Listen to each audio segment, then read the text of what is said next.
Dom Hunt. Dom's just turned pro, and you've got your first pro fight coming up.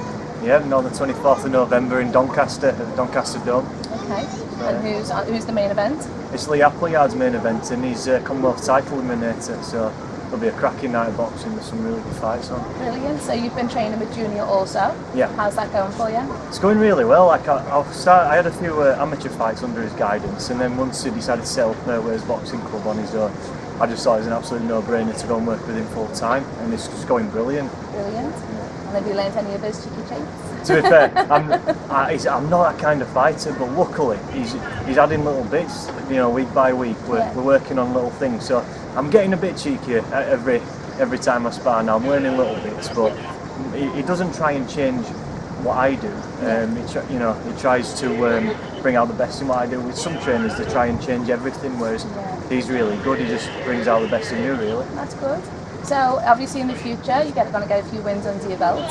Who's on your radar? Because there's a lot of competition in your weight as your welterweight, right? That's the thing. It's such a it's a really stacked division. So all I want to do, I want to get a couple of wins, and I want to earn my chance to fight for titles. I'm not one of these people who's going to start calling people out saying I'm going to have this, that, the other. Come on, call someone else. No, I want to earn my chance. And if I start winning, people start calling me out then. And I'm not one to say no, so I'll get straight in with anybody. I'll remember that then. Yeah.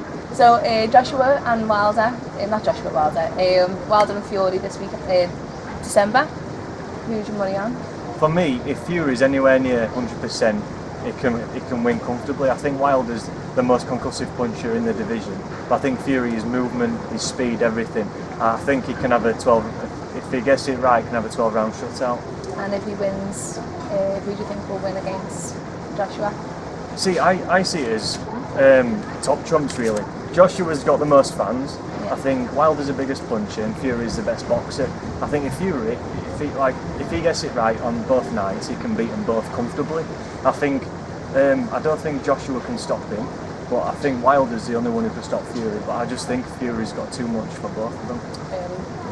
So we're looking at them for the next heavyweight champion. Right, so would you be willing to travel to America and Australia to box also? That's a question that what's that? Absolutely, yeah. Obviously it'd be good to fight in Australia for the Commonwealth, something like that, further down the line. Like I said, I'm not thinking too far ahead at the moment. Just want to get a couple of wins, and like I said, the opportunities will come. Like Steffi, my manager, he's getting all his fighters fantastic fights. So the proof's there that if you do the business in the ring, he'll get you the fights. So yeah, I'm really looking forward just to seeing what happens. Okay. And if anyone wants to get you on Facebook, Twitter, Instagram, what's your account? On Instagram, Dom J Hunt, and on Facebook, it's just Dom Hunt. To follow your story and that, yeah. Excellent. Follow his progress. Well, thank you very much for the interview today, Dom. No, thank you for your time. Good luck with your fight. Thank you.